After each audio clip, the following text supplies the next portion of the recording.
Blog Talk Radio. Well, hello and a very good afternoon to you, or good evening, wherever you are in the world. A big shout out to all our UK listeners today. Thanks for joining us. You're listening to Xandermonium with me, Xander Gibb, the talk show that gets you talking. Today's show is going to be about the music scene, and I'm going to be interviewing three fabulous artists/bands with the potential to be the next big thing. All this and a chance to hear their tracks, all for your listening entertainment, and more about them in a mere moment. Now, as you probably know, we're very high-tech on this show. You can interact with us for the whole period, either in the chat room, which is at the bottom of the show page, or by phone. You can call us on 347-884-9061. That's 347-884-9061. And if you're calling from outside of the United States, you should call 001-347-884-9061. That's 001-347-884, 9061. You can also interact with us on Twitter. My Twitter is at XanderGibb. At XanderGibb, all lowercase, XanderGibb. You can interact with Kobe Cole, and that's Kobykoehl.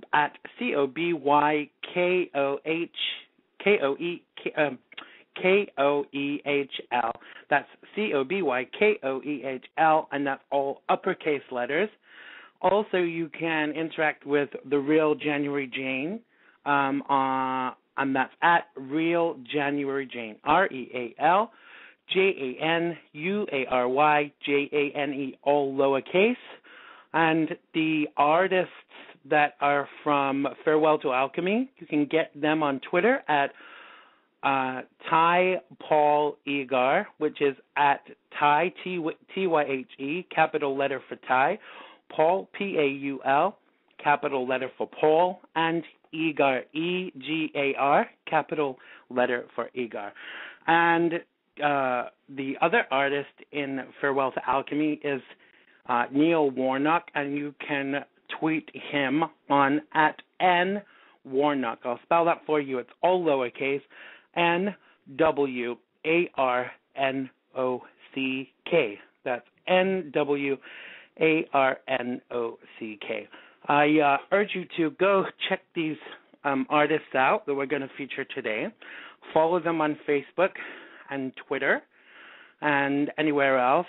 You can find them, and you'll get a bit better idea of what they're trying to do. Okay. So if you want to call us, as I said, the number is 347-884-9061 in the U.S., and outside of the U.S., it's 001-347-884-9061. And we'll answer any of your questions as long as they're not anything to do with Jenny Pentland's Oreo addiction or Jake Pentland's Jesus complex. Now, talking of Jake Pentland, you can check out his show Saturdays, 1 p.m. PST, 4 p.m. EST, with Jake, Jen, Eli, and the newest member of the crew, the lovely Susie Meister. You can find them on Saturdays on the same station as me, currently on Blog Talk Radio. You'll find them under, I think it's either unscripted or unsolicited or something like that. I was on the show yesterday, and we were discussing body fascism. You know, me being 110 pounds, I get a little pissed when people refer to me as anything but sylph-like, as you can imagine. So don't forget also to check out, it's actually Jake's sisters, Brandy and Jenny, on the show Time Out Seat. The best thing to do is to check their Twitter page for details. And their Twitter page is at Time Out Seat, TIMEOUTSEAT. And don't forget to check out Jake Pentland on Twitter, too. It's at Jake, Jake, with a capital J, and Pentland, Pentland,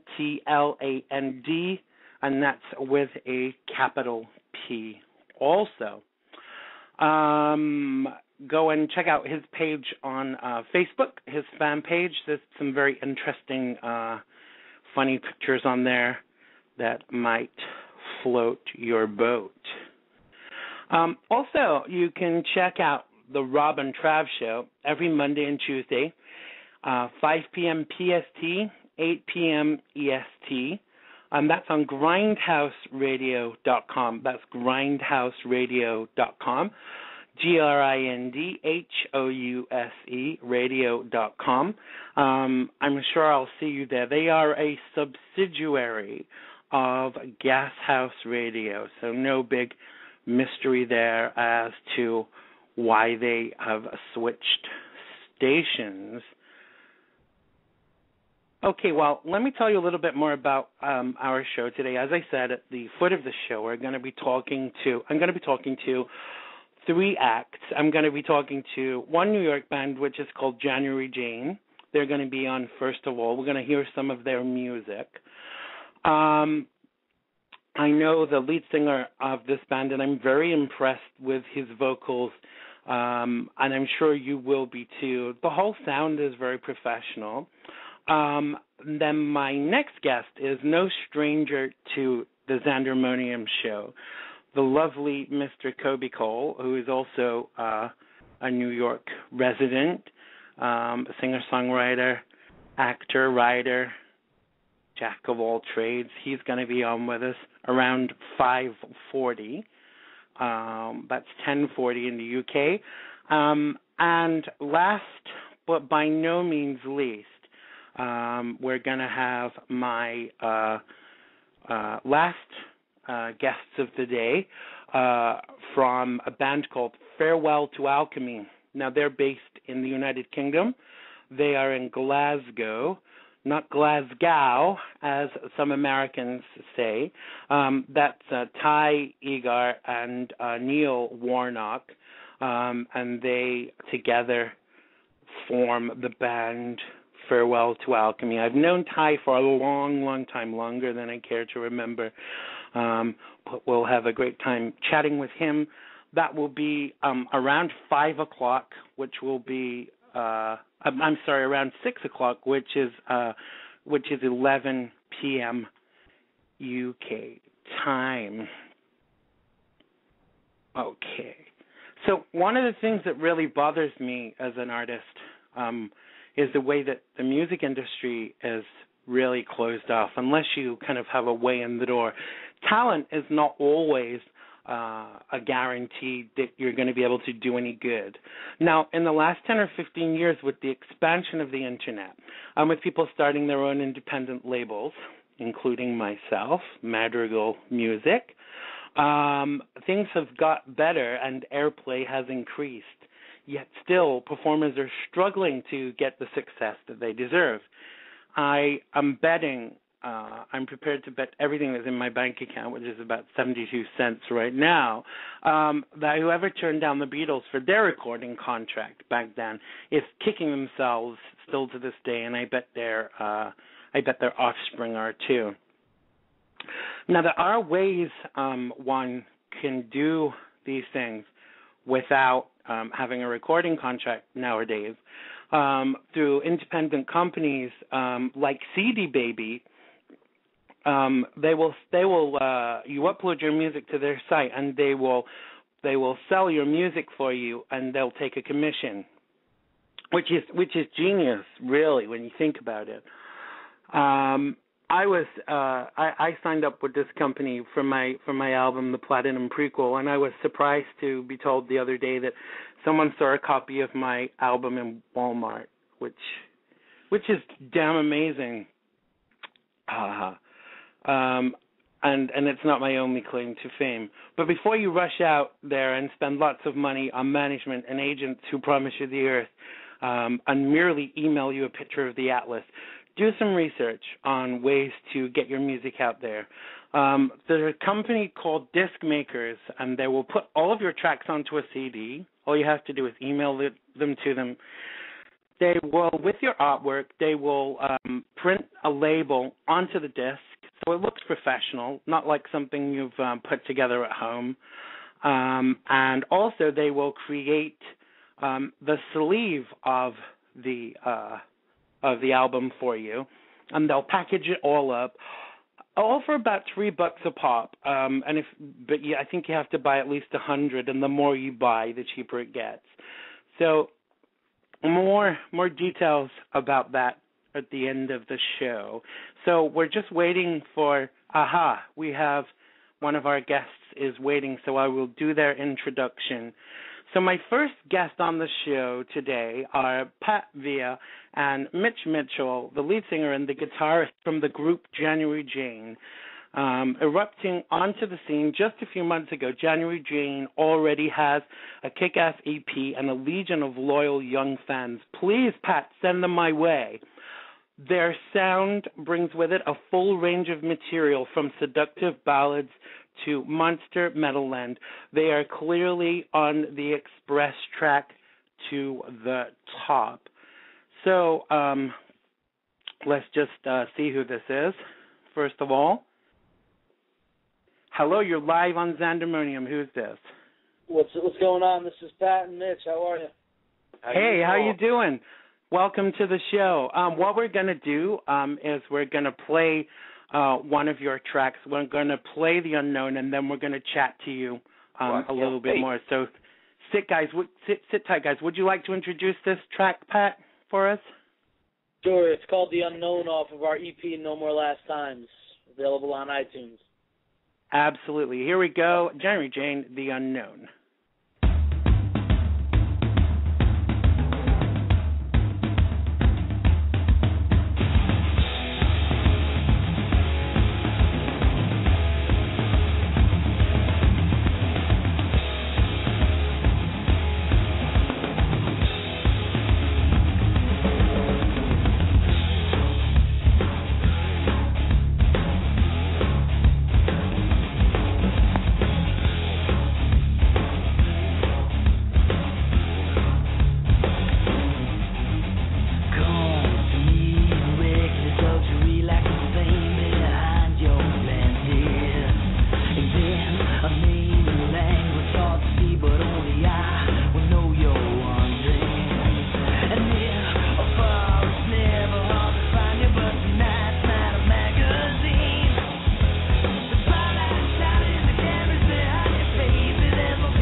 Well, that was The Unknown by January Jane. I love that song, guys.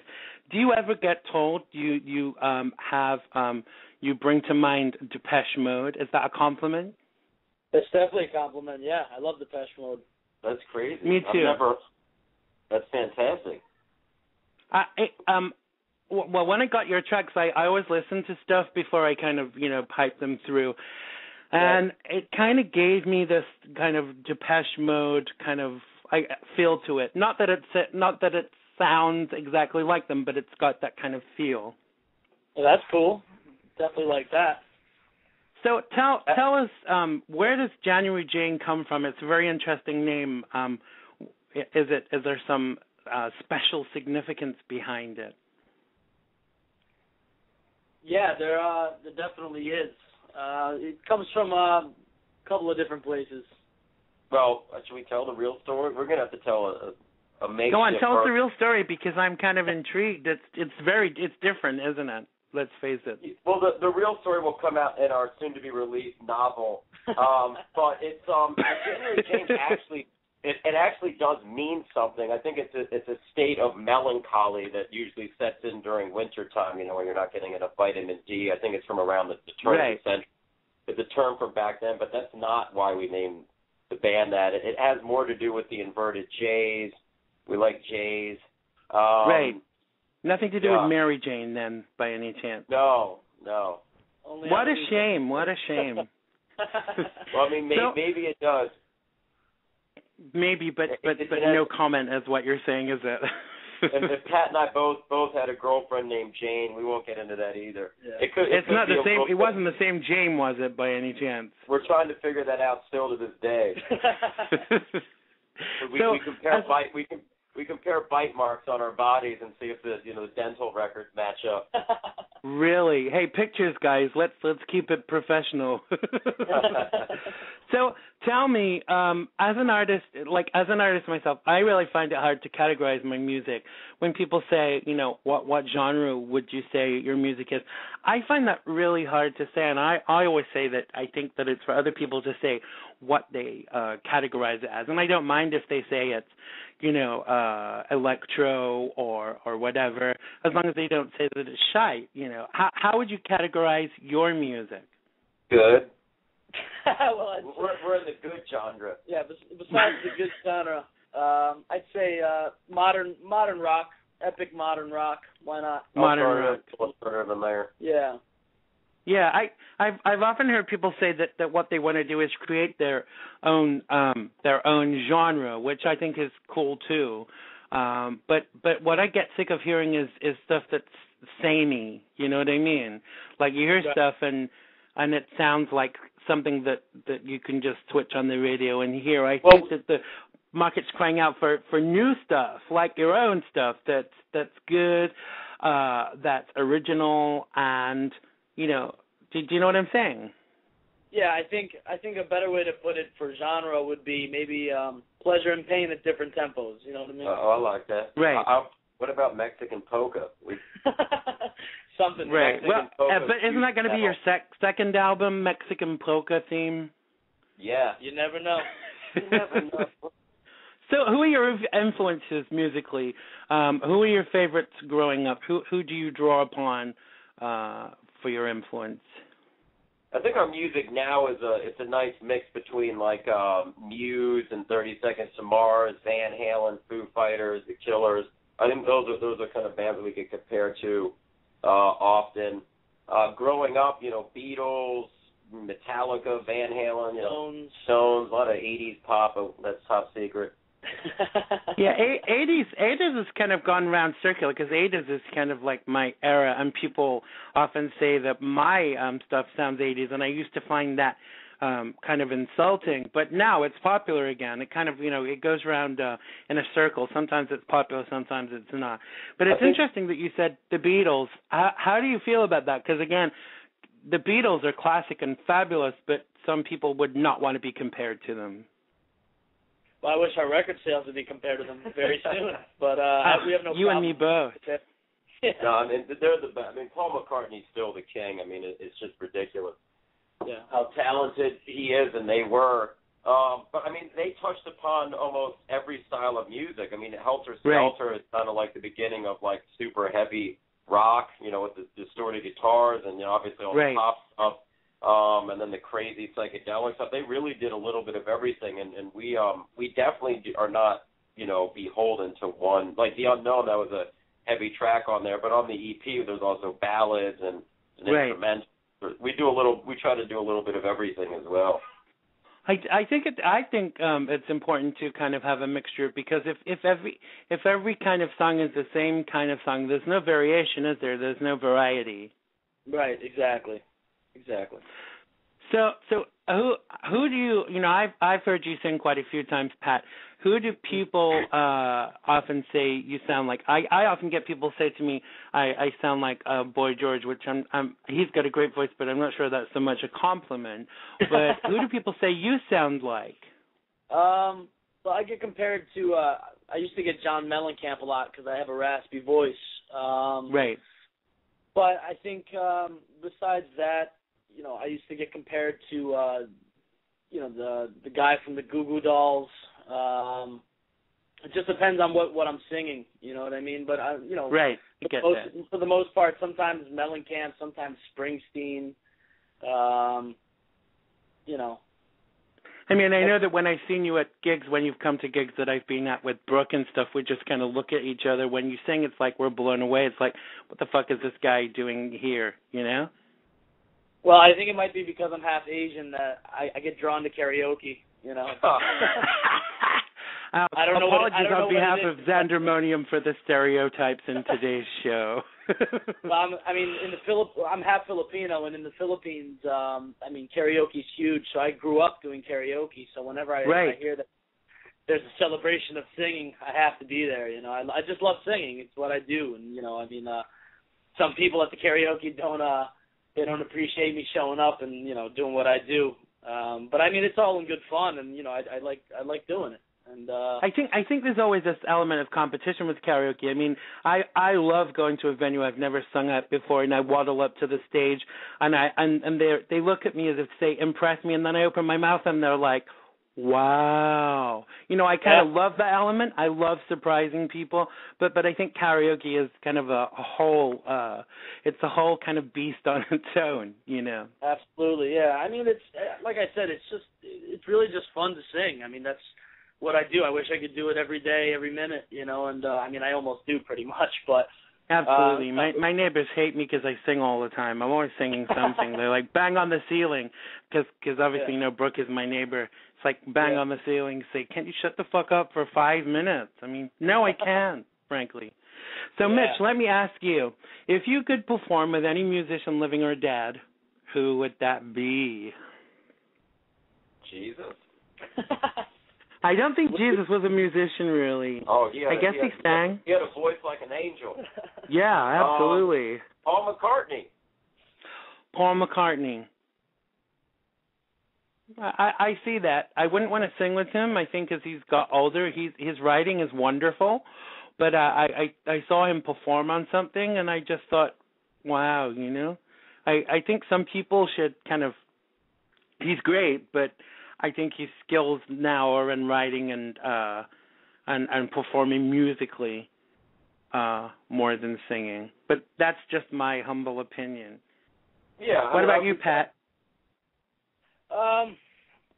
That's a good question. I'd probably say Michael Jackson in his prime. I mean, you know, he was just so incredible and such a performer. I'm changing my answer to Michael Jackson too.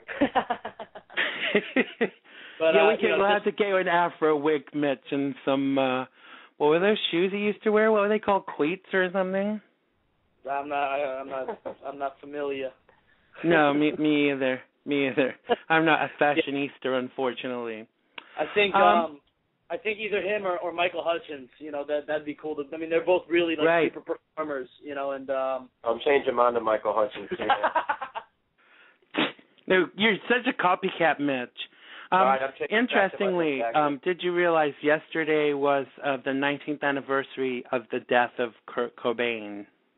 Yeah, I did. It was on the news. Yeah, it's unbelievable. I know. Where's the time gone? Where is the time gone? It's just. They ever catch his murderer? Oh, that's terrible. Again, apologies on behalf of Xandermonium. Well, I heard it was Tupac or something. No, well, I heard it was Biggie Smalls, but yeah. Allegedly, we have to say allegedly so we don't get sued. I mean, we're heavily influenced by that era of music, and they're fantastic. I mean, yeah, they really changed the landscape. I mean, you had a lot of new wave and rock and stuff, but these guys came on the scene and just blew everybody away. And we love Alice in Chains and Soundgarden. That was really the start of that being in one of my favorite songs is by Soundgarden. What's it called? The lyrics go, "I want to stand with you on a mountain, bathe with you in the sea." Boom, bam. But I can't remember the name of it. At the end of it. What? No, I was just singing Spoon Man. We're just talking about taking baths. You guys are fucking crazy. All right, well, listen, let's listen to your second track that we have, which is called No More Last Times. Who wrote this track, and what is it about? Well, we actually wrote it. It was the first song that we wrote together, and we wrote it in literally 10 minutes. It was weird how it came together, but it's really it's about something coming to an end, and there's always there can be a new beginning. It's kind of the end of the world. It doesn't have to be the world itself, but it could be a lot of things. But it's about moving forward and embracing what's happening. So it's open to interpretation, the meaning, then, basically. Yeah, it is, because that's not what I think it's about. I thought it was about potato chips. What do you think it's about, Mitch? Whatever Pat said. You guys are fucking crazy. All right, this is. Our opinion's very formed. No. Okay. I think it's about embracing your destiny. Cool. So let's play the track and see what people think. This is No More Last Times by January Jane. Hope you like it.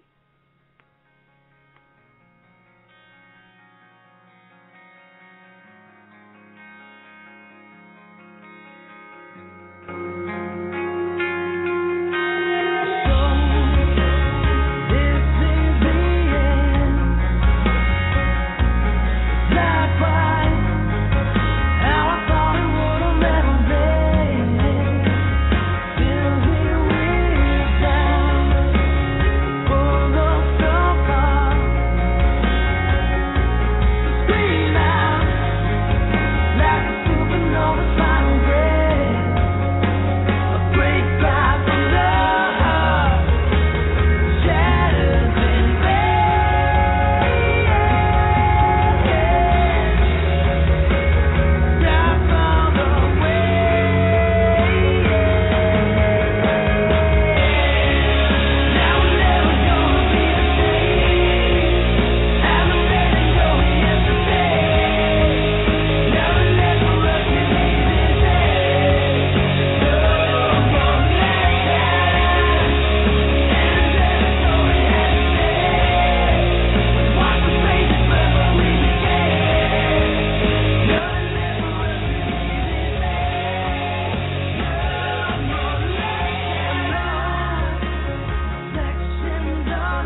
And that was No More Last Times by January Jane. Woo!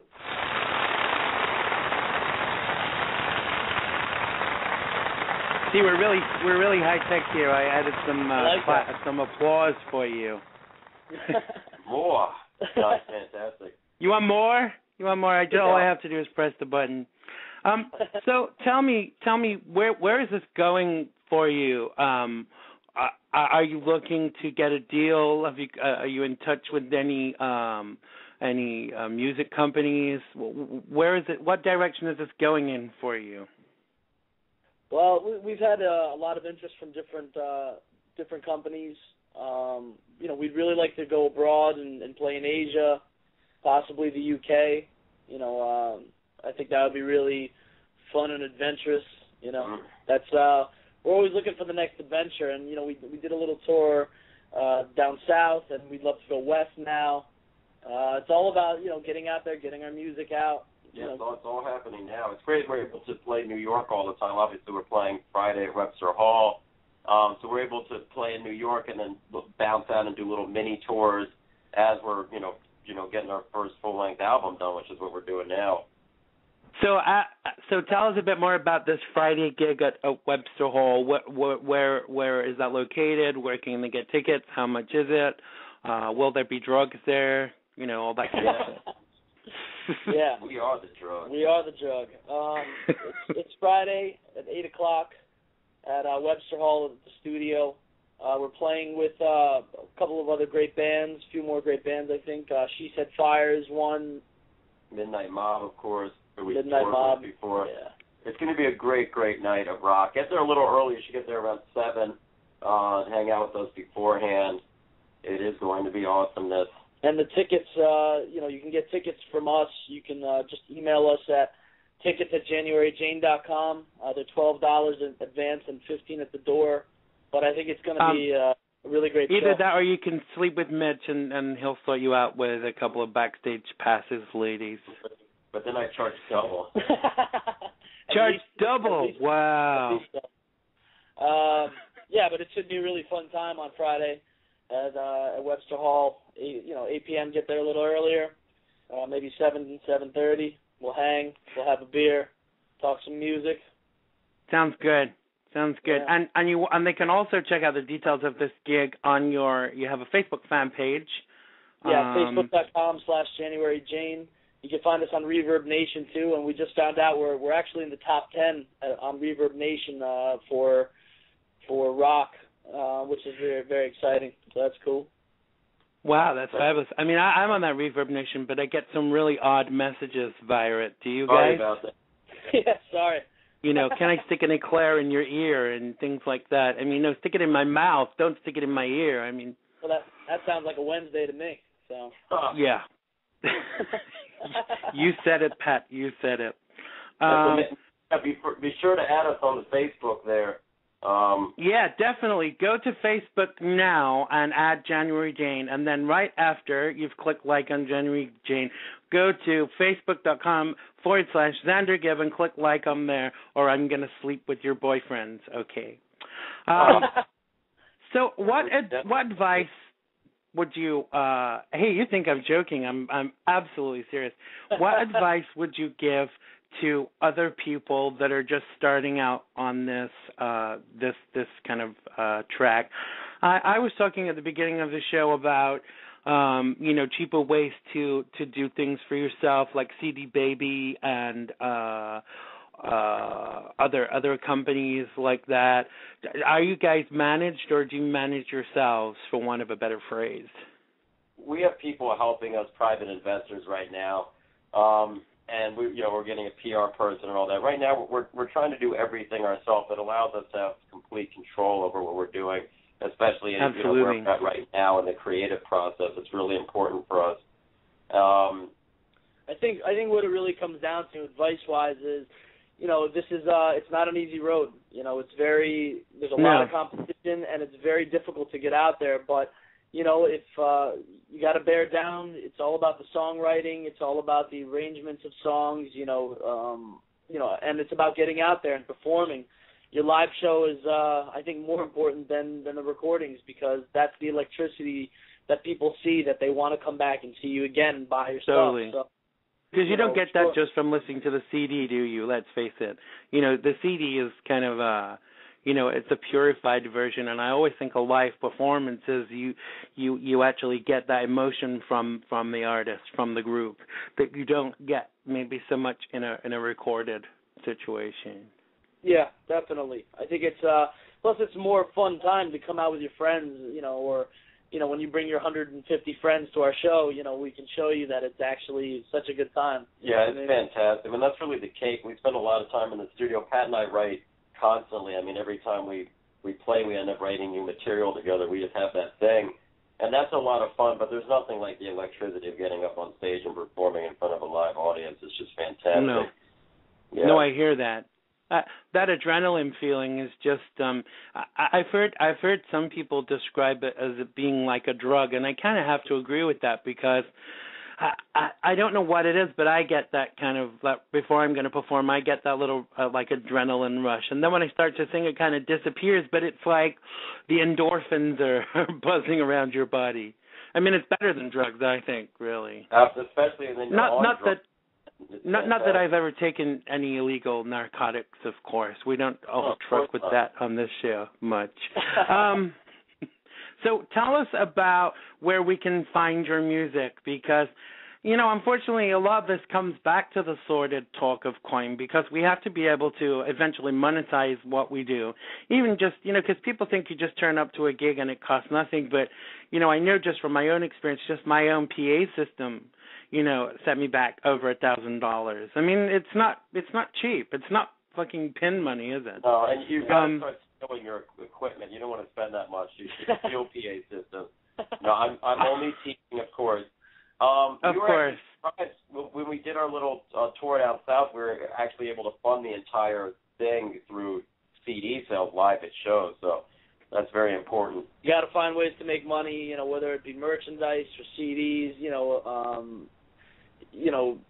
working with other bands to get people to your shows and stuff. And it's definitely, if you're playing where you live, that's one thing. You can have your friends come, but you'll learn when you go on tour. You really, you've got to plan ahead, and people hear the music and they wanna hear you and meet you and stuff. It's all about the preparation before you go places. Absolutely. Preparation. So we've got to. Sorry to interrupt you, Mitch. We've got to kind of come to a head right now. Okay. Tell us where we can find you, because my next guest is in the waiting room, and right. I want to afford them the same opportunity. We've already said that you can be found at facebook.com/JanuaryJane, or at www.januaryjane.com, or reverbnation.com/JanuaryJane. And you're also on iTunes. Yeah, you see, I do my research. I mean, can't afford to pay a fucking researcher. You're on iTunes. Yes, we're on iTunes, and you can also find a couple of live performances at the Gibson Showroom on YouTube as well. Just type in January Jane Gibson, and it should come up. Yeah, one of those videos is blowing up pretty good right now. Yeah, we're starting to make some progress with a lot of the videos on YouTube. So enjoy. Brilliant. Well, listen, thank you, Pat Villa, Mitch Mitchell from January Jane. Go check them out on Facebook and Twitter and everywhere else. Make sure you click like and follow them and give them your attention, because I predict that these guys, along with the other people on my show today, are going to be the next big thing. Thank you so much, guys, for joining us. I hope you'll come and talk to us again Anytime, on this man. show. Thanks again.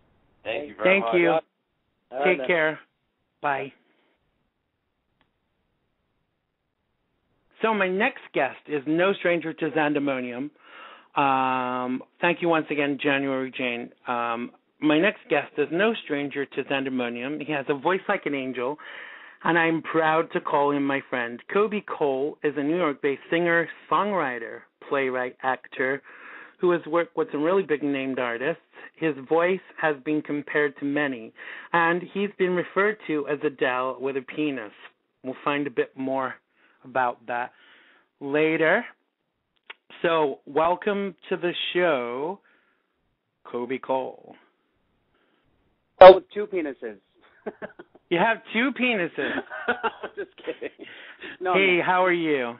Good. How are you? What a beautiful introduction. I appreciate it. Thank you, and thank you for joining us again. It's great to have you back.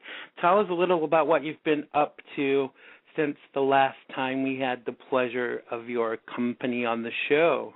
Well, right now I'm putting together a show for May 1st, which I'm really excited about. And so tell us where it's that's fun at, we're in rehearsal. About. I'm singing at Don't Tell Mama, which is in New York City on 46th Street between 8th and 9th Avenue. And I'm just really excited. I love to perform in front of an audience. I love the whole process of rehearsing with the band, and it's just a great time for me right now. I'm very excited. So how do you feel about the fact that people liken you to Amy Winehouse and George Michael, and they say things like you're Adele with a penis? Is that all complimentary, do you think? How do you feel about that? Does it cheapen how good your voice actually is, or? Not at all. It's a huge honor to be compared to such great artists and great singers. Brilliant. I think Adele, it is. You couldn't ask for a better comparison, actually. And they're both fantastic. George Michael, these are people that I look up to, that I admire, that I aspire to be like in many ways. So that's fantastic. You couldn't ask for more than that. Well, let's give everybody an idea of what you sound like. I'm going to play. Do you want to set this up? Do you want to tell us about what the track is and? Well, the track is basically me in rehearsal with my piano player in my apartment.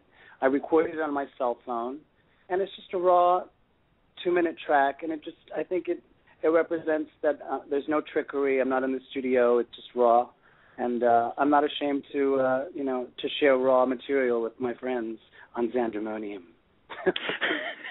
So there we are, guys. Please show your appreciation for the vocal acuity of the fabulous Kobe Cole with "Tell God All My Troubles."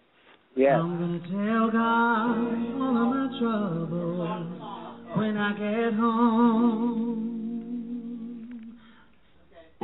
I'm gonna tell God all of my troubles when I get home. I'm gonna tell God all of my troubles. Tell Him all of my troubles. I'm gonna tell God all of my troubles when I get home. I'm gonna tell God the road was rocky when I get home.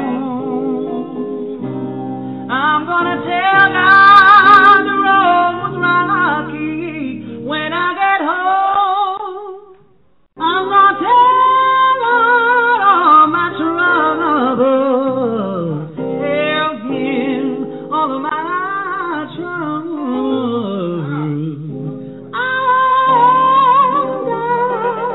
All my troubles.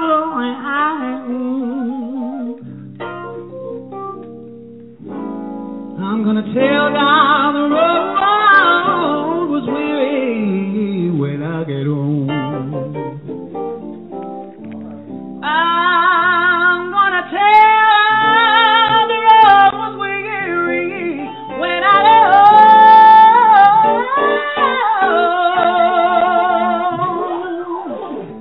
I'm gonna tell the road was weary. Tell him the road was weary. I'm gonna tell God the road was weary when I am.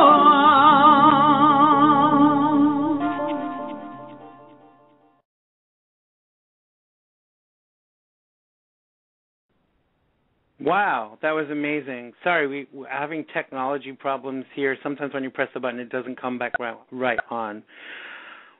So that I just want to make sure that you know that Rosalind McClure was playing the organ that was on my kitchen table, and she sounds amazing. She's phenomenal in her own right. Rosalind McClure, look her up. She's got a great voice. Plays the piano. You wouldn't know that wasn't done in her studio, would you? Really? Didn't you record that on your iPhone? Yeah. No, I don't have an iPhone. I got something else, which I'm not going to talk about. Because we don't get free adverts on Xandermonium. No, exactly. Fucking not an way. iPhone, but it's equivalent. So there's any other names that we talked about already that you've been likened to? Are these people inspirational to you and your music? Well, I got to tell you, when I was growing up by, believe it or not, Shirley Bassey, as a little kid, I used to listen to my mom's 8-track tapes and emulate her. And Streisand, Ella Fitzgerald, Nina Simone, Donna Summer, Olivia Newton-John, of course, all lady singers. Adele is phenomenal. Even George Michael. I was very influenced by George Michael in high school. I remember in a talent show I sang I Want Your Sex. You know, these are people that have influenced me. So you're going to pick up some nuances and some inspirational things from all these singers and hopefully come up with your own sound, which I think I've done. I think you're absolutely right. We talked before about people have said, oh, I sound like certain people that I've kind of grown up on. But I think when you are kind of singing their songs, like you say, you do pick up those nuances. And the other thing is people compare things because they need to put you in a box, and they need a reference point. So people compare you, oh, he sounds like, or he looks like, or, so people do that all the time. That's the way of the world. Absolutely.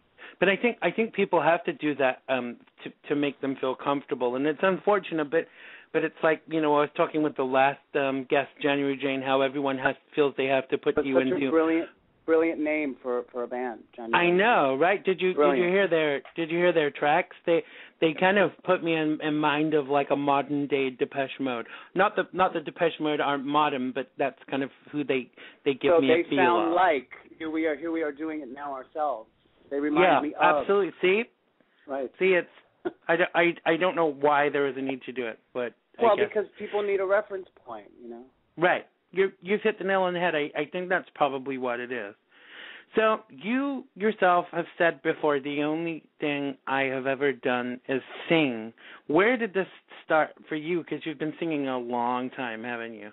Well, my mother said that I sang before I spoke, so obviously I've been singing since I'm a little baby. And it's just a part of me. It's like breathing to me. And if I don't do it, I get very depressed. I don't feel motivated. It just really helps me. Mentally, it allows me to, it's like my normal free Prozac. It normalizes me. It calms me. I read yesterday somewhere that singing 10 minutes a day helps with your breathing and clear nostrils and does all. It has health benefits. So absolutely. That's why I'm healthy. I agree with that 200%. I know that when I'm not feeling 100%, if I'm low and I sing, I don't know what it does for the neighbors, but it really brings me out of my blue. Well, you have a beautiful voice. I'm sure the neighbors love it. Thank you, and so have you. I look forward to us doing a duet, working on that song together this year. I would love that. Definitely, me too. So how do you categorize your music? Well, that's the thing. I'm hard to categorize because it depends on what I'm in the mood for. Sometimes I want to sing rock and roll. Sometimes I want to sing jazz. I'm definitely very much influenced by gospel music. I like to mix it up. Which is absurd, you said? No, which we just heard, not which is yes, absurd. Exactly. Well, some people think it's absurd because I'm Jewish. But, right. Music has no. Hey, all the best people are. Let's face it, we're God's chosen people. No, I don't believe in God's chosen people. We're all God's chosen people. That's just a bunch of. I was just being facetious. That's just a religious PR thing going on. I don't believe in anybody's chosen anything. We're all included in that. I really believe that. So don't include me in that bunch because we're all chosen. I really believe that. Hey, it's my show. If I want to be facetious, dude, I will. It's my party and I'll cry if I want to. So if you could, I've asked everybody this today, but if you could work, I have a feeling who you're going to say, but I'll ask you the question. If you could work with any artist, living or dead, who would that be? Not that I'm going to go dig them up for you. Well, then I'm hanging up right now. Okay. That's a hard question because there's so many people that I so admire and I'm very inspired by. I mean, I can give you a list of 20. Can I do that? I'm just kidding. You can give us 2. Okay. Well, I would love to have had the opportunity to work with Nina Simone, who is amazing to me. Well, can I say 3? You can say 3, and I knew that was going to be one of them. Definitely Nina knowing Simone. You as I do. I mean, it's so tough. I'm getting all fidgety because there's at least 6. I have to say that I would love to be able to have the incredible opportunity to sing with Barbra Streisand, some kind of duet, even for if it was just for a minuscule second. Which song would it be with Barbra I don't Streisand? know. The Mirror Has Two Noses. You ever hear that one? I just wrote it.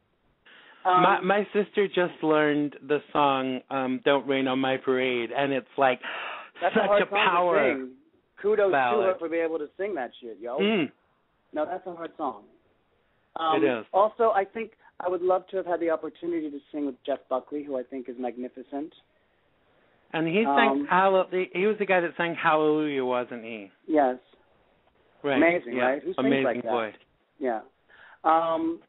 Also, I mean, there's so many, seriously. I would have loved to have been able to sing with Duke Ellington and maybe sing with Ella Fitzgerald or Billie Holiday, Sarah Vaughan, Tina Marie, who I was listening to earlier today. I mean, there's just so many. We both share that love of Tina Marie. Tina Marie. She was a great She used to say that people called her brown sugar covered with snow, which I always loved that reference. I see that.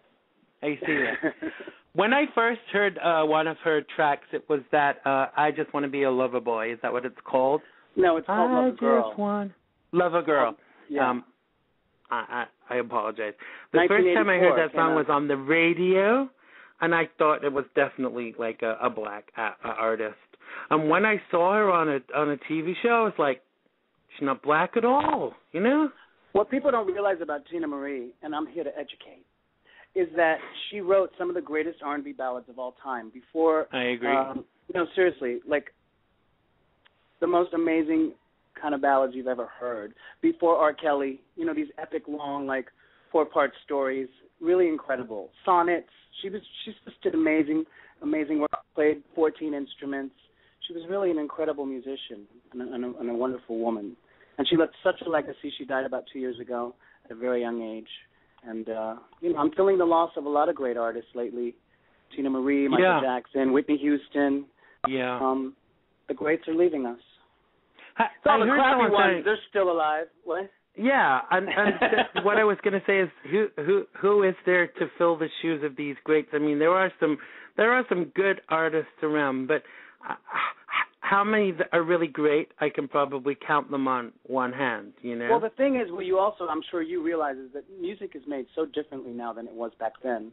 Because back then you had no choice but to be great, because there was no such thing as auto-tune, right? No. People actually had to sing on key and vocalize and really just put in the work. Like I said to you, if anyone ever said to me, let's sing this with autotune, I would slap them in the face.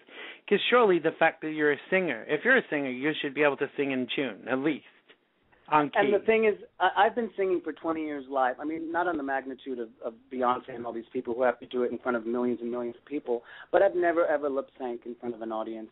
I can't imagine ever doing that. So it's not part of who I am. I've never been. I can't imagine not singing live. Do you know what I mean? No, I hear that. Not in my makeup. Not in my makeup box either. Yeah. Unfortunately. Well, no, unfortunately, fortunately even. And you're able to do it. If I ever got to the point where I had to do that, I don't think I would want to perform anymore. Because for me, part of the buzz is to perform live, you know, as an artist, as a singer. That's the whole point of it. I think there's nothing greater than being able to move an audience and touch an audience and get a beautiful feedback and move somebody to tears. It's all about that. That's the canvas. Absolutely. Yeah. I think my greatest performances personally were live, not in the studio. Believe it or not. Right. Usually it's the other way around. I believe it. So you have quite a few famous fans. You want to name some of them for us? No, I'm not interested in no fan. First of all, I hate the word fan. People who admire people. No, I think that's so. All right, then there are quite a few famous people who like your music. Yeah. So want to name some of them for us? No, not really. I'm just lucky that people enjoy my music, and I'm very grateful for any opportunities, and the fact that people support me. I get letters from all over the world, emails. I have a lot of support. And famous people, normal people, regular folk, they're all the same to me, and they're all as important. Do you know what I mean? I do, and it's nice when people in the industry appreciate what you do and tell you. It's very rare, appreciate. so I'm very grateful. Because they don't have to. No, they don't have to do it, do they? You know, so when they do, I'm always. I certainly don't want to walk around and keep saying this person said that and this person said that, because it's about the music. You know what I mean? Right. It's not about the adoration. No, you're absolutely right. From celebrities. So what advice would you give to other singers and artists trying to make it in this business we call music? In this business we call show. In this business we call show. Show. I have to say, listen, I can't really give advice to anybody except to, follow your heart and follow your instincts. I've made plenty of mistakes. I've gotten involved with the wrong people because I'm very trusting, and I'm also an artist. And I like to work with different people and, maybe learn something from them. Your heart, and every opportunity is great, and everything, what works is great. What doesn't work is a lesson. And you just have to keep doing what you love. And that's basically why I'm doing it, because I don't know how to do anything else. And for me, it makes me happy. If I sing and Don't Tell Mama for the next 20 years, which is a great place to sing, that makes me happy, because I put in just the same effort that I do into a show when I performed in London as I do at a small place like Don't Tell Mama, or, at a place downtown that's small or bigger. It's all the same effort, because it all means the same to me at the end of the day. Absolutely. Because I think wherever you perform, you never know who's going to be there to hear that, to see that, to appreciate that. You just don't know who is in the room. I've performed at places like backstreet places, and I've been tapped on the shoulder after and said, I've been told, oh, I'm from this music company or from that music company, and I think you're amazing. I mean, none of it ever comes to anything, but you just never know who's there. Well, Hollywood talk is cheap, you know what I'm saying? Absolutely. Everyone can say they can do something. Tell people where they can find you, where they can find your music. I definitely want to give a little shout-out to my band, John Trent, who's played bass for me on and off for about 10 years now. He was in my original band. He's going to be coming back and playing bass for me in my shows. And Nicole is my new pianist, and she's also a music teacher. She's really wonderful, very sweet lady. I'm very excited to work with her.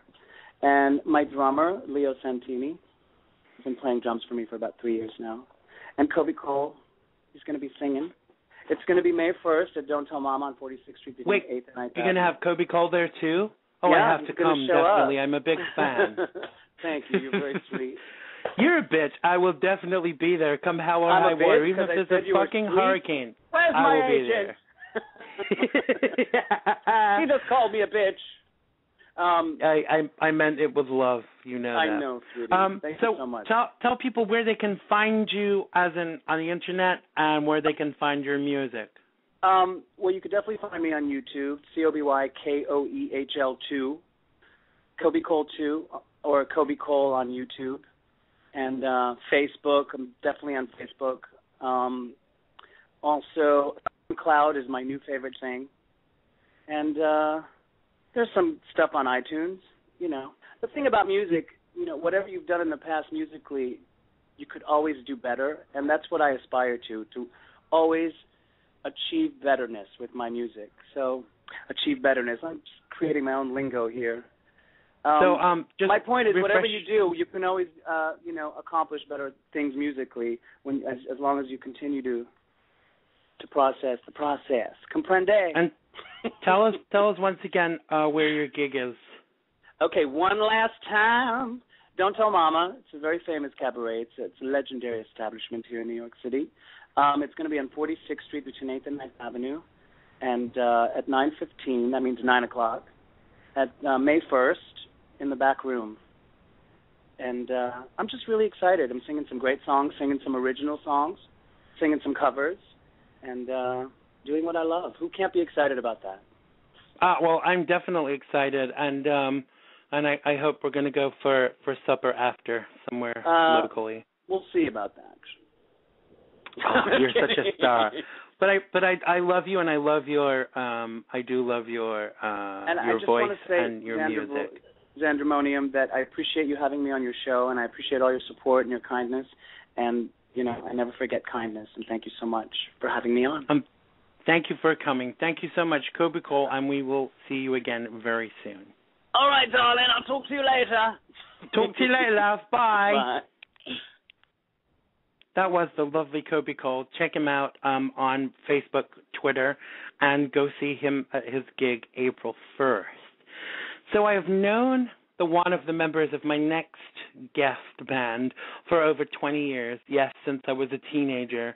I have worked and recorded with the lead singer of Farewell to Alchemy, Ty Egar, over the years. And I met my good friend Ben Bufton through him. And I look forward to getting to know his writing partner and guitarist Neil Warnock a little better today. So let's welcome to the show Farewell to Alchemy, Ty and Neil. Are you there? Hello. Hey, Xander. Hello. How are you? Yeah, we're good. I'm very well, considering it's 11 o'clock at night here, dear. Thank you for this. Well, you're more than welcome for the exposure. I can't help that England is like so far ahead, like 5 hours. Before we get into chatting, what I want to do is I want to play your first track so people can get an idea of where you're at, and then we'll do introductions and talk a little bit more right after. I'm going to play Gravity first of all. Do you want to introduce that track for us and tell us a little bit about it, and then I will play it. Well, basically, this is the one we've decided to release as a single. It's just it's now on iTunes and Amazon, yada yada yada. It was kind of one of the first ones that we wrote that we wanted to tell a story with. And Neil basically went berserk in the studio with it and locked himself away for 3 days. We had to drag him out. I do this a lot. But it's basically, that's the old story, isn't it? It's the story of loving somebody, being afraid to step out and open their heart to somebody, and then finding that somebody reaching out for them. And the reason it's called Gravity is, it's being found and grounded to the planet and being unafraid to love. So I'm sure there's a shorter version. I just haven't worked it out yet. I'm sure there is. So without further ado, this is Gravity by Farewell to Alchemy. Here we go.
Let me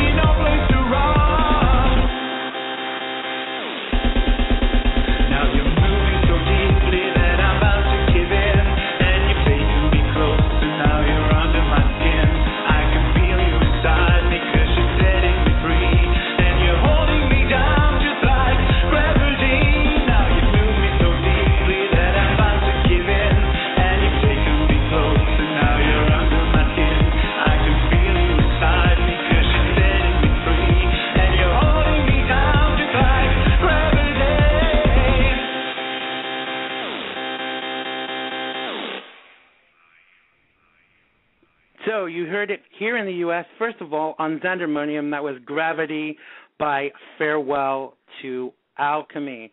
So welcome to the show, Ty and Neil, a.k.a. Farewell to Alchemy. It's great to have you on the show, live from Glasgow, or Glasgow, as they call it here in America. That's in Scotland, people. Yes, not England. It's the United Kingdom. No. Britain. So let's begin a little bit by talking about the track we just heard, Gravity. You told us a little bit about the inspiration for the track. Did you both write it? Do you write together? Or does one write the music, one write the lyrics? How does that work? Neil writes all the music. I'm basically the lyricist and the lead vocalist. So I get to do it. So my job's easier. I get to go away and play with the music and what he's given me and the emotional feel of it. So I can go away and play with the words then, which change quite a lot before anybody else gets to hear them. And then the gentleman sat next to me, Neil, is the one that sits in the studio and goes berserk with keyboards and guitars and things. So you and I have both worked together in the studio process before. Do you have as much of a say in kind of what's going on in the studio? Like that needs to be higher, get rid of some of that. Are you involved in that process too? Sure. Yeah, if you're involved in that process, yeah. So do you find, because it's all modern now, isn't it? Compared to 20 years ago when we were in the studio, I don't know, 15, 17, whenever it was, it's all computerized now. I mean, it's so different. I mean, the setup I have at home is like, it's a piece of piss compared to all the newfangled, stuff they used to have back then. How are you finding working with that technology, Ty?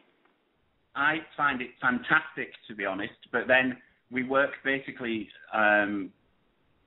Neil will send me a text saying check the cloud, because we work through the cloud. Because he used to email me pieces of music, but now they're too large to send by email, so we have to set up the cloud account. So I get that. That's great, but I find it brilliant because I can literally text him back and say, no, can we change that, or that vocal's really crap, take it off and I'll come and redo it. I think the best one was when he texts me and says, Neil, what happened to the third verse? and he replied with, I deleted it. So how long have you guys been working together? Oh, we've been working together a few years actually, but one of those typical kind of stories. I was singing and writing with another friend, J.B. McKellar, in a band called Geranium Lake at the time, which was very kind of blues orientated, and I started, that was kind of my background. Right. But to work with Neil because he's a lot more electronically minded and danced and much more upbeat and I know don't say it often. So, but it was a few years ago, and we kind of got together and we managed to kind of write 2 songs, and that was it. And well, basically, to be perfectly honest, we met and kept getting drunk. So not what happened for a while, and then 12 months ago, we kind of sort of looked at each other and said, right, let's stop fucking about, shall we? And let's do this. Right. So, but it's been one of those, great, same as you and I, you just meet somebody and it's instant and it's easy and it's relaxed and it's natural. Absolutely. I kind of feel that it was like, I kind of feel it was like that with us, and although we never really kind of wrote together, but the stuff we did together it was all very kind of generic. It flowed really well. Absolutely. So Neil, I was thinking about that.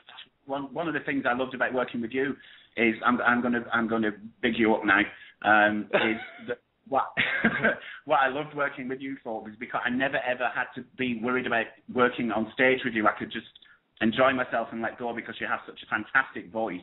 Thank you. And back at you. Thank you. But you had great timing, great comedy timing as well. So that's why I think we always had a lot of fun on stage together. Because absolutely. I think it helps as well when you don't give a toss what wannabes think of you, and neither of us did.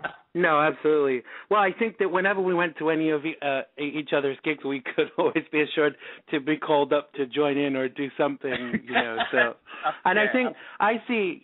For those of you that don't know, Ty and I used to work together in clubs and nightclubs and stuff in London and the UK, and so it was really our kind of it was our stomping ground, wasn't it? It was where we kind of honed our craft. And I think that a lot of people go into singing and performing without having that kind of background. But it's where you really earn your brownie points, isn't it? Doing little shitty clubs and, Absolutely. But so, I think that's why so many, these awful shows like the X Factor and Britain's Got Talent we have here, where people have to prostitute themselves. But they have. You're absolutely right. They have no footing in the business, for want of a better word, and actually. That we haven't had more kind of disasters, emotionally from people who well, who've got so far. And Susan Boyle. I mean, need I say more? I mean, how that with no disrespect, she has a great voice, but how can that woman be a pop star? Well, it's a very good question, but then. People. The scourge of music, as far as I'm concerned, is Simon Cowell. And I don't give a fuck if he hears me, sue me. I think people like he listens to the show. Fantastic. Well, he can follow me on Twitter. We'll give him that address later. Yeah, Simon, you bastard. Follow us on Twitter. Yeah, because he systematically destroyed live music, and there are lots. It's quite interesting actually. Now I've seen a few interviews with American and Australian acting stars, who have all said that at one point or another he tried to lure them into the studio to record, and when they said we can't sing, when they've said, "Oh, I can't sing," he said, "Oh, don't worry about that. We can tweak it in the studio, darling." Wow. Which is to people like you, I and Neil, and everybody you interviewed today. Great voice of Kobe and Jane. It's just so offensive, but again, it's taking any kind of professionalism out of it, and people don't have a background and they don't know how to deal with it. I think they see it as just, they stand on stage and everything looks pretty, and that's all that matters, and that's all that goes into it.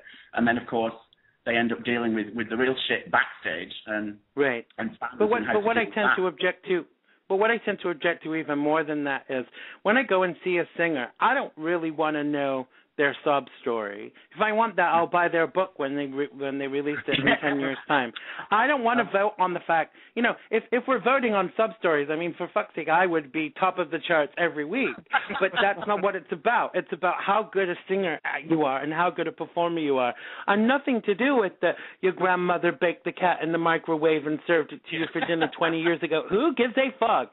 Can you sing? Are you talented? For me, that's what it's all about, Yeah. And that might sound harsh, but I think that's where we're at. I don't think it sounds harsh at all. It's just, but it is that. You're absolutely right. Can you sing this song or not? And you're right. I mean, I'm sorry about your granny and the cat, but fuck off. Yeah, sing it or leave it. And I think you're absolutely right. But that's what's become now, isn't it? It's all reality TV. Reality TV, as far as I'm concerned, is just chewing gum for the brain. So you're not going to want to come and be in my reality show when we film it this year? Well, no, that's difficult altogether because my reality with you was slightly different to reality for everybody. I would be scared to have you on it. You know so much about me and have seen me in some very compromising states, but stories, Xander, there are stories. We'll save that for another show time. So Neil, let me talk to you for a second. Tell me a little bit about your musical background and the kind of stuff that you've been involved with before teaming up with Ty for Farewell to Alchemy. I play guitar. Played in a few very minor bands, nothing major. Last sort of 4 or 5 years, I've sort of veered towards more the electronic side of things.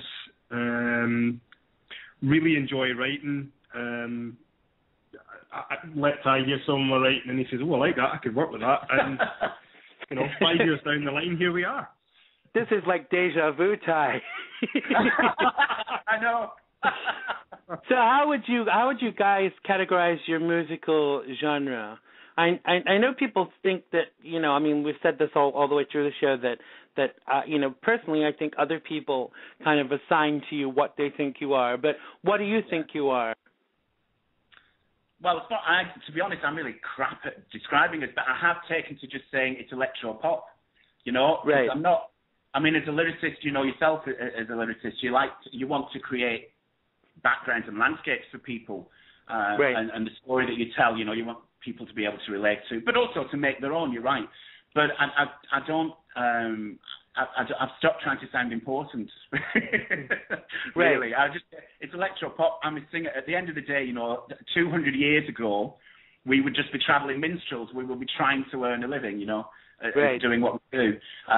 Never mind 200 years ago. I think we were 20 years ago, weren't we? Well, I do remember a couple of venues, yeah, kind of. But I do also remember quite a lot of venues in the West End, Xander, who were very happy for us to step on stage at the last minute for them. So, yeah, you know, absolutely. But that idea. So it's electro pop. You know, if you like it, great, and come and join. You know, and same as Corby said earlier, and you know, I mean, for me, one of the best parts of music is performing live to an audience. So absolutely. you relate, and that's it. But yeah, electro pop as far as I'm concerned. But this is a man that I can't even play spoons. So, you know, for me, it's true. You can't.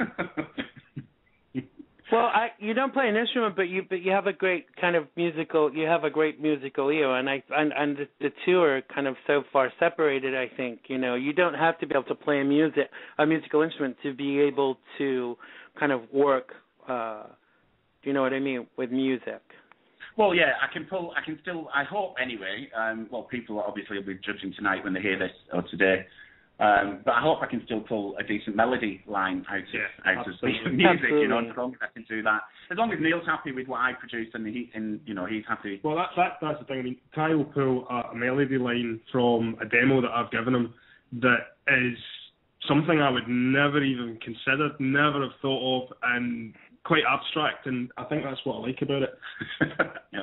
I mean, I feel that, you know, Ty is a very similar to writer to me. There's a message to the songs rather than just, you know, the general rhyming couplets that are spewed out by musicians today. It's not ooh-boo, shooby-doo, da-da. It's a real story, you know, with a beginning and middle and an end, which to me makes a difference. I want to know what happened to the person in the song. I want to know that, you know, even if it's bad that their heart was broken forever, I want to know. I don't want to be left, you know, hanging there waiting to find out, you know, what's going on.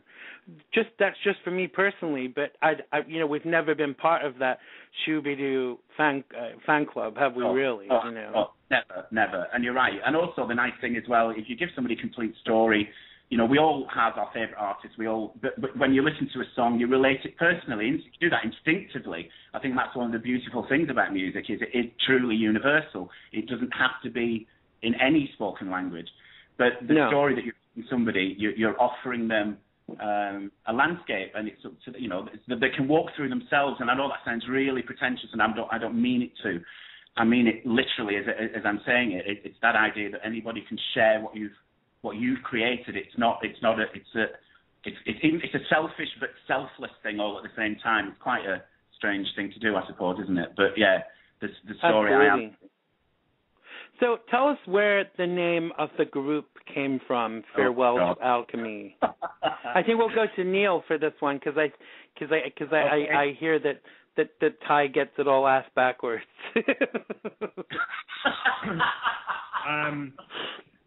Farewell to Alchemy, but I don't actually know. That's more a Ty that came up with the band name. Really? Right. Oh, it's the album name that Ty gets asked backwards, not the group name. So, Ty, you tell us about where the group name came from, and then Neil can tell us about the album name. Okay, right. Basically, the reason it's called Farewell to Alchemy is, as you know, I'm an old pagan. I don't do religion, and I'm very into the universe is listening.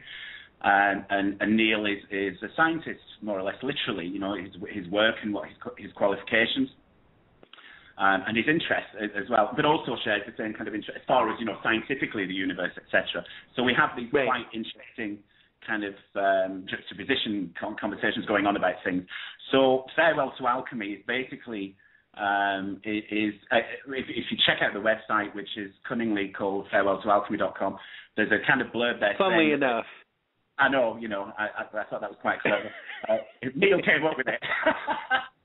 But it's basically... Well done, Neil. Yay. It's basically the alchemist saying farewell to magic and embracing science. So it's my side of things, the lyrics and the vocal and the performer letting the old ways go, keeping them in his heart, but letting the old ways go and joining the modern age, I suppose. So farewell to alchemy is literally it's saying goodbye to the old ways. Right. So your album is called The 92 Code. Neil, what does that title mean? See, I went to Neil for that, Ty. Yeah, absolutely. well, basically, it's something I came across just surfing the web, as you do. The Western Union used it to reduce bandwidth over their telegraph communications, and it's basically, if you look it up, you'll find it on Wikipedia. We're talking back in sort of the 1800s. And it was just the thought of that, reducing the bandwidth, getting more information over it. Again, it goes back to the whole story thing. It's kind of what we're doing electronically. We're trying to, we're using bits and bytes to sort of give the message across, and it just kind of had a bit of resonance. So hence the 92 code. That's kind of where it came from. And 92 on the 92 code is literally deliver promptly. So there you go. Well, as you mentioned Wikipedia, can I take this opportunity to say free Bradley Manning? Absolutely. But that's a different issue. So when is the album release date? You know what I'm like. These things come into my head, and I've just got to say them. Absolutely. When is the album going?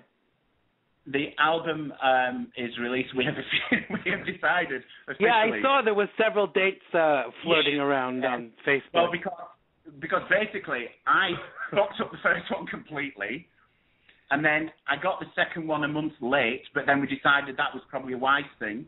But then both realised that July the 16th is a Tuesday, and who has an album launch on a Tuesday? Who goes out on a Tuesday unless you're an alcoholic? I mean. No, well, exactly, and I'm both not drinking. So now, yes, the official date. Wait. Never mind that. You've stopped drinking. All right, tell us about the album, and we'll talk about that after. This is earth-shattering, but go on. Sorry, I digress. No, it's true. Actually, I have. Yes, and I go to a gym 5 nights a week as well. It's quite scary, to be honest. Who is this Jim anyway? I keep hearing about him. He's a very nice man that visits me 5 nights a week. But, fabulous. What was I talking about? Album release date. I'm sorry, it's my fault. I was just so thrown by the fact that you stopped drinking. But go on. Album release date. The album release date is July the 20th. Right. And are you having a?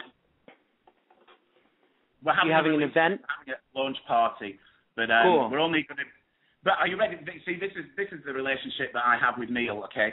We decided we're going to just sing 4 songs on the night to introduce the album. The album will go live. It will hit the iTunes, etc. At midnight on the 20th. And he's decided in his infinite wisdom that, well, we haven't got time to really put a band together, so he's going to do me a backing track, and he's going to sit in the fucking audience and watch me sing it. Are you kidding? No, you should make him get up on stage and at least pretend to play the guitar, for fuck's sake. Do you know what I mean? Really? Well, he plays the keyboards and he puts things through a computer. That's what I said. You could at least tinkle on the keyboard, but no. I'm up there on my own. Tinkle? Tinkle on the keyboard, darling. Tinkle. He'll get electric shock that way, I'm sure, but... Yeah, well, I've got him insured. That's fine. It's okay. Good. I think you should make him wear a kilt as well. We've got one. That's not a problem anytime. But that's nothing. In Glasgow, you see people in Scotland, darling. You see people in kilts all the time. It's nothing really. Really? Yeah. What, down the street? I know when I came to see you in Glasgow, I saw a lot of hooligans, but I never saw anybody in a kilt. Do you remember when we went to that grocery store and we got all that abuse from those kids standing outside the store? Hey, you fat bastard. I was like, are they talking to me? Oh, well. This is a message from the Glasgow Tourist Board. Hey, you fat bastard! Everyone is welcome. We didn't say you wouldn't get abused, but you are welcome. But they're not called here. They're called Neds. They're called what? Meds. Is Neds. that something to do with being on medication? No, Neds, N-E-D-S. Oh, Neds with an N. Neds. Right. They're kind of part of the culture, apparently. I've been here, as you know, I've been 13 years now. I've been here. And has it been that long? Wow. Yeah, really, I know. Where does it all go?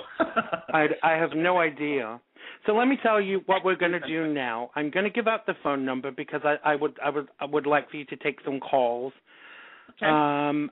And then I'm going to play your second track of Farewell to Alchemy, and we're going to have some more chat. And to finish off the show, just to warn you, we're going to play a game of Marry, Fuck, Kill.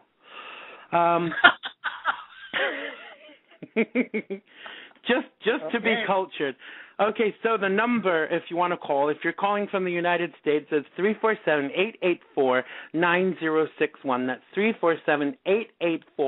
347-884-9061. If you have a question for Ty or Neil, the band members from Farewell to Alchemy, or any questions for me, Xander Gibb, that's 347-884-9061 if you're calling in the United States.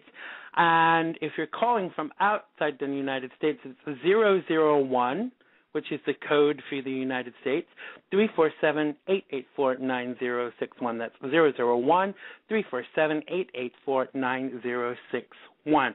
So we're going to listen to Maestro now by Farewell to Alchemy. Would you like to set it up, or do you want to tell us about it after, or because we're really easygoing here? No, I'll tell you now because it might make more sense to people. It's okay. Basically, it probably won't, but anyway, it's basically the gay version of Phantom of the Opera. Gay? You guys are gay? Yeah. Okay, well, thank you for joining us on Xandermonium. We have homosexuals on the show today, which is not a regular occurrence, apart from the host, of course. Sorry, go on. I interrupted you. Carry on. I always thought, basically, right, gay version of Phantom of the Opera, but in this version, I'm the maestro. Obviously, is the Phantom. I'm singing. I'm being coached. By the Phantom. But the slight version to change of the story is, I've already bedded him. But it was when I took off as you would expect with you, Ty, of course. Well, absolutely. I'm very shallow, and during this interview, I'm sure people have spotted that quite quickly. But basically, that's the point. Is it's about the love between them now. It's not about. There's no fear there. There's no judging him. Even though I know he's a psychopath, by the way, before anybody calls in. But at my age, you can't be thinking. Okay, well, let's listen to the track. And, yes, she is anyone for a Big Mac. If you want to talk about any of those things or Ty's giving up alcohol, call us after this song, which is Farewell to Alchemy's track, Maestro.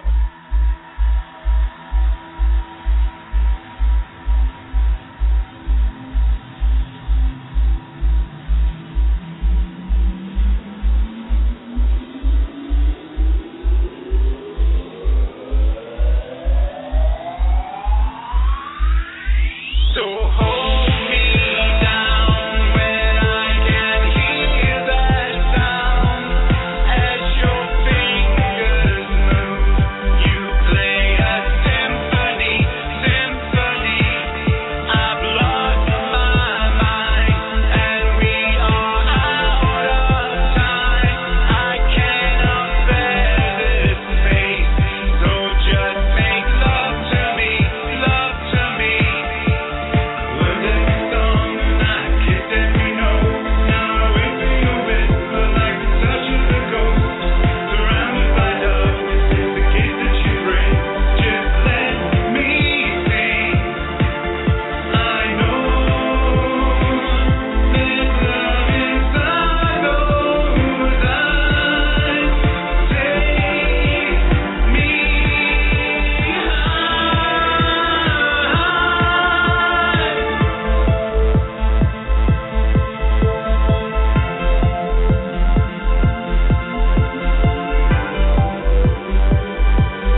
Yes, that was Farewell to Alchemy with the second track from their album, Maestro.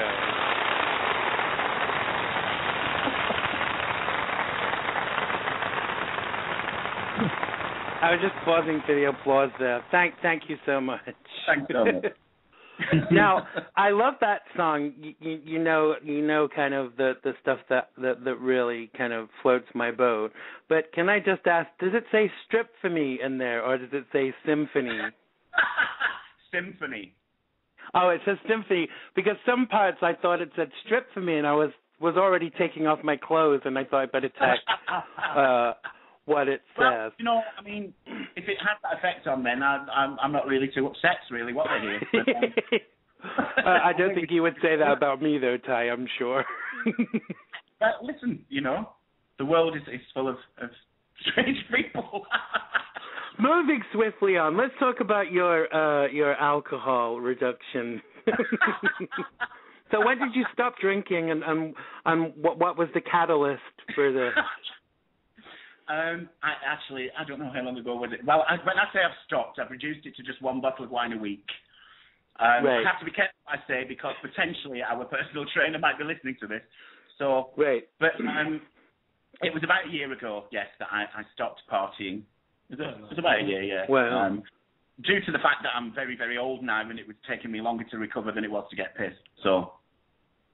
I hear that as I've kind of as I've got a little bit older, because I am 35 now. I've stopped drinking so much, but I can remember weekends where we'd go out Friday, Saturday, and Sunday, and still would be going out for a livener on Sunday afternoon. Yeah, at the Queen's Arms. Sometimes doing a gig on the evening as well. Yeah, absolutely. Well, I think part of the problem is we used to drink for free at a lot of venues. So when you drink for free, you have a triple. You know, it's yeah, exactly. That's the way it is. I'm sober longer than I'm not. So. Well, it's been a while since we worked together. I said this to you the other day, but I kind of feel like your sound is somewhat matured. Would you agree with that? Oh, yeah, I hope so, certainly. I mean, a lot of things have changed from a psychological point of view. I'm not quite as insane as I used to be due to medication, thank God. So my attitude on life has changed because I stopped running around, don't you? You do, don't you? When you get to a certain age, you kind of stop and look. It's not, as we've discussed before, you know, it's the kind of thing about having a partner. It's not actually the end of the world if you don't have a partner. No. Life is just as fulfilling as a single person. And you just start to notice that, I think, about life in general. So, you know, when you sit back and you look at it because you're no longer running in that race. I mean, when you talk about London, I think you remember originally when I decided I was going to leave, I found myself rushing down Oxford Street for no reason whatsoever, just that everybody else was rushing. I wasn't in a rush to get anywhere. No, I think that London is very fast-paced, and it does kind of bring that out in you. Whereas I think other places are kind of more sedate. And they, you know, I moved out. I lived in the city for 10 years in Manhattan, and I moved out of the city about a year and a half ago, and it's really blessed my life. You know, it slowed me down somewhat, and it's made me take a breath and kind of appreciate things a little bit. Not that I ever rushed. I used to waddle very quickly, but you get what I mean. But it is that nice place to be. You know, that you're no longer that you're seeing life through open eyes, I think. Right. Absolutely. So tell us a little bit. I'd like you to tell me who has influenced you over the years and who you would most like to work with, either living or dead. as I said earlier, I'm not going to be going and digging up any famous celebrities, but, you know. That's still illegal in any country, Xander. Yeah. Yeah, I know, and I'm told you're not supposed to have sex with them either, but you know that's a different show. Well, one of my friends always used to say, as long as they're still warm, who cares? But you know, that's not. I wonder, was that Alex by any chance? It was, yes. God rest his soul. I know, God love him. I still talk of him fondly. He's always in our stories, so you know he's always still with us. Absolutely. But yeah, well. I mean, my influences, as you know, I mean, are all women. Like, you know, it's a bit stereotypical, isn't it? But for me, you'll know who this is. I don't know whether people over there will know. One of my biggest influences as a performer and a lyricist is a lady called Toya Wilcox, right? Who we decided actually, you know, as a fan page over here for her Dreamscape, that she was actually Lady Gaga 30 years ago. The images she presented and still does, you know, are amazing. And I always love the way she writes lyrics. She just really genuinely paints a landscape with lyrics. And then other performers, you know, my biggest kind of idol, I suppose, to use that word, is Annie Lennox. Right. Who love Annie Lennox. I would love to work with her too. But then there are people, you know, Kate Bush, Laurie Anderson. I adore Laurie Anderson's work. It's amazing. And again, though, she literally tells stories. I mean, you know, it's not necessarily a sung song that she's offering you. And I'm trying to, but the original person who nobody listening to this will not have ever heard of, that inspired me when I was 5 to want to sing, was an opera singer called Mario Lanza. Right. Yeah, my grandmother had everything by Mario Lanza. Everything. Yeah, he had the most beautiful voice. And Pavarotti would have bowed to him, basically. I mean, he just had a beautiful voice. So they're my influences, yeah. But Annie Lennox, Toya Wilcox, dead. Well, Mario Lanza, and I suppose Colby said as well. I mean, who in the right mind wouldn't want to perform with Nina Simone or Ella Fitzgerald? I mean, they would sing me off the stage, but I'd give it a good go, you know. Now, one group you've left out that I really thought would have been at the top there for you was Depeche Mode. Yes, definitely for me. Yeah, specifically, Martin Gore. I would love to work with Martin Gore. Yeah, I was leaving that one for Neil. But yeah, Depeche. I love Depeche Mode, of course I do. But Neil. Just before we move on to Neil, and I have to just tell you quickly, my friend Dr. Dot is a celebrity massage therapist to the stars, and she oh no, it's all high class. It's nothing like that. It's all legit. Basically, Dave Gahan is one of her clients, and he lives downtown. And I was in this English store, you know, having the English connection. I went to get some pork pies and whatever else. And who should walk in there but Dave Gahan? And so I obviously had this in because of Dot. And so I stood and had a conversation with Dave Gahan. I mean, you could have knocked me over with a feather. Well, a big feather, but you know, it was great. And I thought of you when I spoke to him because I thought, wow, wouldn't it have been great if you were here too, you know? Absolutely. And it's also nice, isn't it, to meet people that you admire or you know, enjoy the music, and they turn out not to be complete wankers as well. Yeah. No, and he definitely wasn't. So, Neil, tell us about your influences, who'd you like to work with over and above Martin Gore from Depeche Mode? There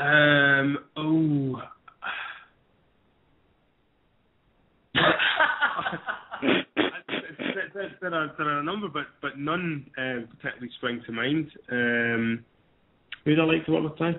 We listen to Biffy Clyro at the minute. I mean, Biffy Clyro, yeah. They're not really very electronic, though, are they? No, but they don't have to be electronic, do they? No. No, Nina Simone wasn't very electronic, but you know she was fabulous.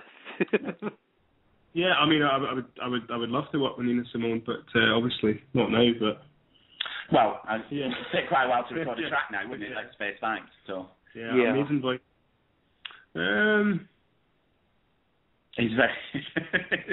He's lost for words. I'm sure you're lost for words a lot working with Ty, really, because I know I was.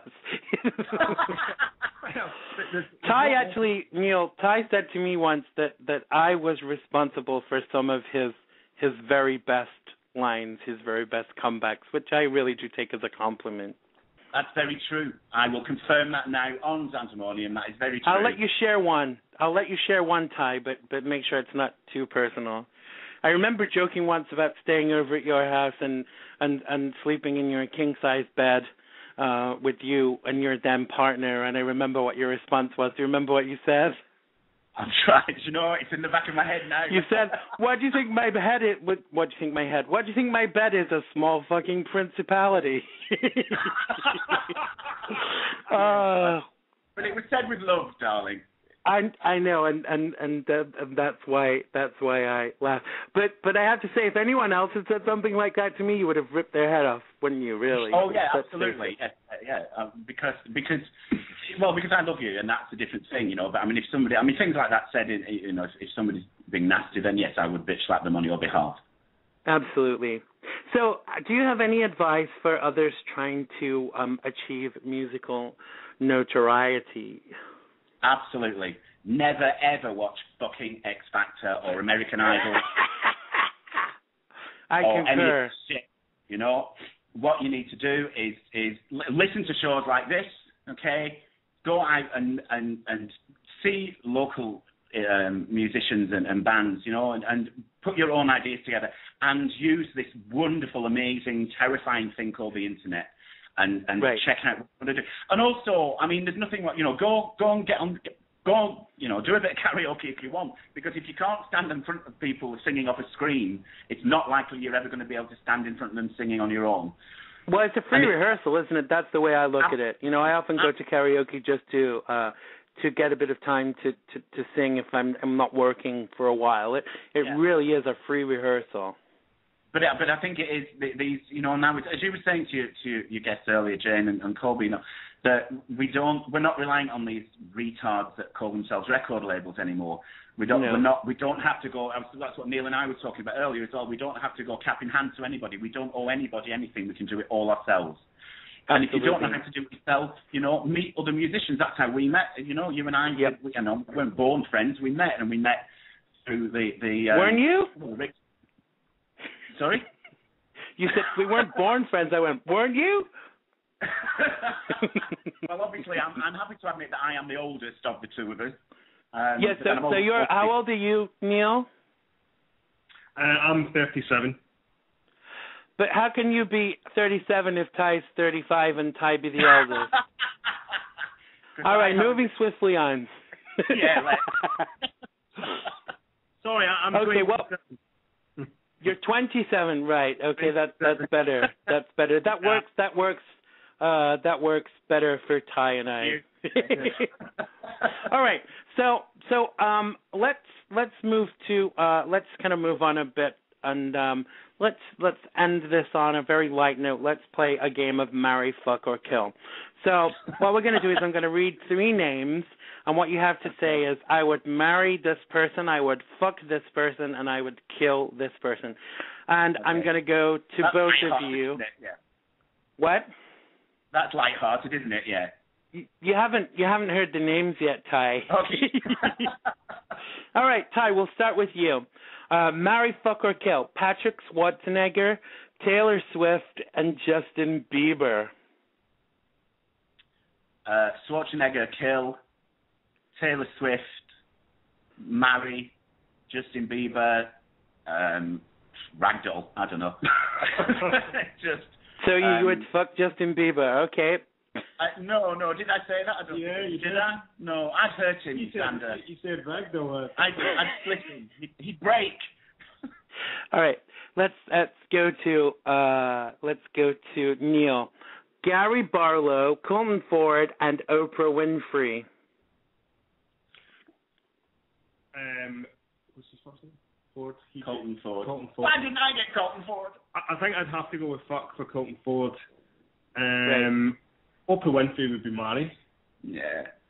Yeah, cool. Who's the other one? Who was the other? Gary Barlow. Gary Barlow from Take That. Yeah, I'd have to kill him slowly. Right. I think most people would say the same, the whiny little bastard. Is there any truth in the rumor that you guys might be doing a song at some point with Colton Ford, or however you pronounce his name? No, God, I wish. No, I did. Mind you could be listening. I did tweet him today to say we were on. He's a big fan of the show. Sorry? He's a big fan of the show. Right, cool. Well, I'm a big fan of his work. I think he's got a fantastic voice. And Glad you said voice. Well, no, I was a fan then as well. Let's not be childish. But I when I first heard him singing, just kind of fell in love with his voice. I think he's got a great voice. But would certainly be somebody. Yes, I mean in the future, once we're established and we're sorted, then yeah, definitely. All right, then. Thanks for the short answer, Ty. Sorry, you know what? I'm capable of that, Xander. I can't do short answers. I know. All right, the next one is for you, Ty. Marry, fuck, or kill. Jack Nicholson, Neil Warnock, and Jeremy Clarkson. Okay. Oh, fuck. Right. Okay. Marry Neil Warnock. Fuck Jack Nicholson and kill Jeremy Clarkson. Did you know the whole of the United Kingdom just agreed with you? Oh, absolutely. Yeah, I'm not going to get any hate mail for that one. No. I got lots of hate mail, but it's mostly from Republicans, so who cares? All right. Neil, Gavin Rossdale, Robert Pattinson, and Ty Egar. The only one of the three that I actually know is Ty Egar. Well, Robert Pattinson is an actor from Twilight, and Gavin Rossdale is a singer that used to allegedly go out with Marilyn. What, Monroe or the Puff? Definitely not Monroe the Puff. Oh, okay. He's too young. I would marry Ty and flip a coin to either fuck or kill the other two. Well, that's very specific of you, Neil. Thank you. All right. Ty, okay. Marry, fuck, or kill. Madonna, Ben Affleck, and Joan Rivers. Okay. Marry Joan Rivers, fuck Ben Affleck, kill Madonna. You would kill Madonna? Absolutely. Every gay man in the union wants to kill you now. Don't you love Madonna anymore? Well, I'm assuming that every gay man listening to this didn't hear her last album. You should know when you've done and lie down and be quiet, frankly. Okay. Right. Neil. Adam Sandler, David Beckham, and Tony Blair.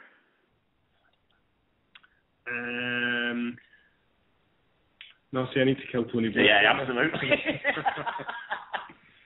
kill Tony Blair. Fuck Adam Sandler and marry Beckham.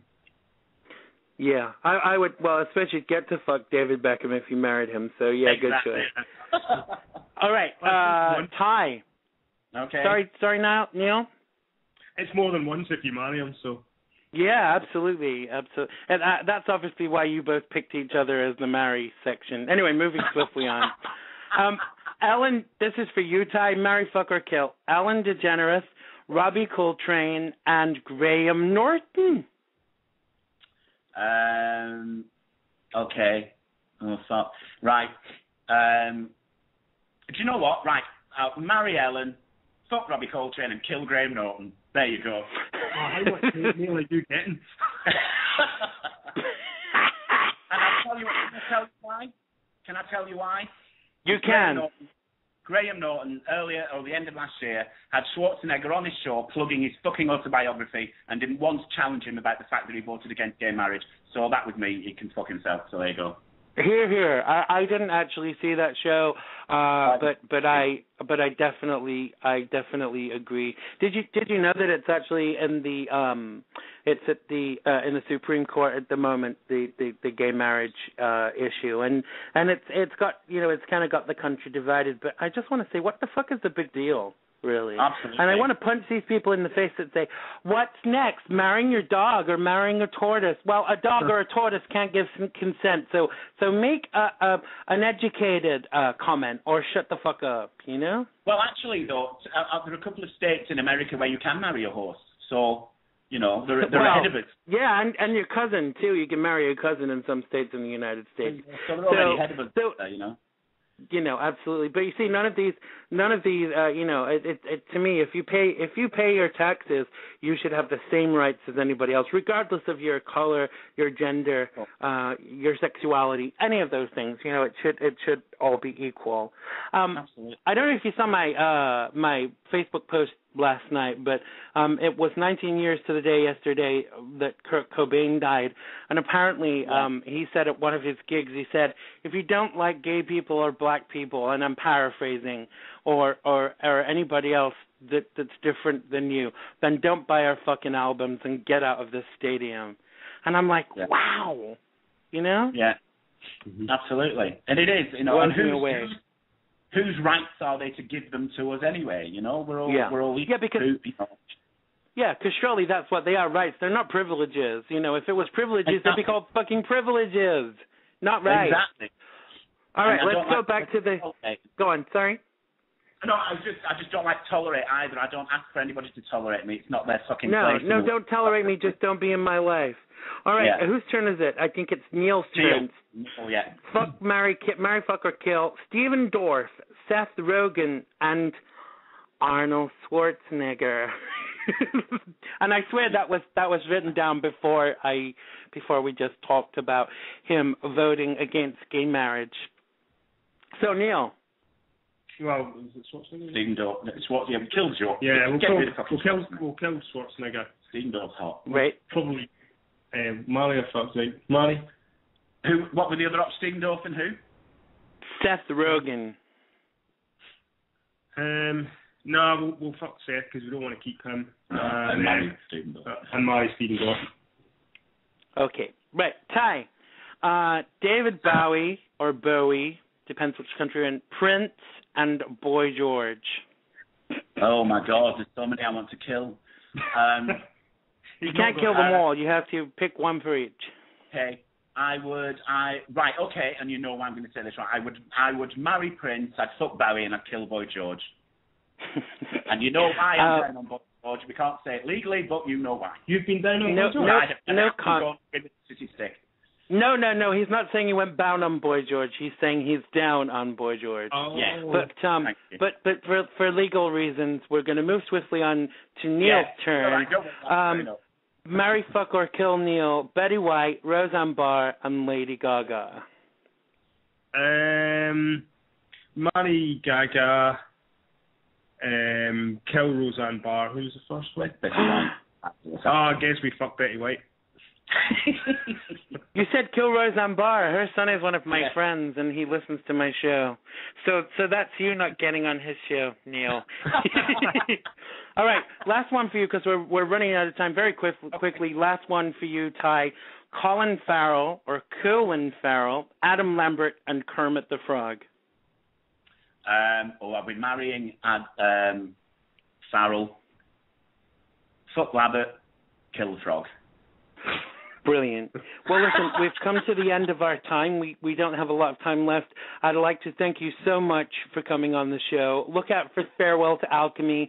Check them out on Facebook and Twitter and iTunes. Buy their track. Go say hi to them and tell them that Xander sent you.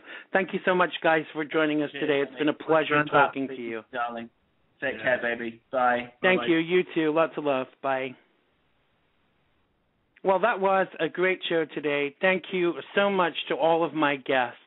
Thank you to January Jane, Pat Villa, and Mitch Mitchell.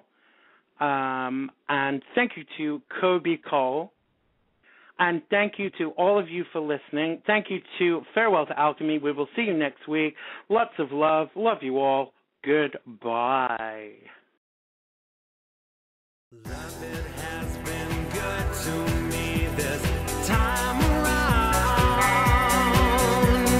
Things were bound to change when it was found. Sugar never tasted sweeter on my lips. My heart is now intact and I can find no ribs. This is love, yeah, love. Never known true love before. Seen so many count to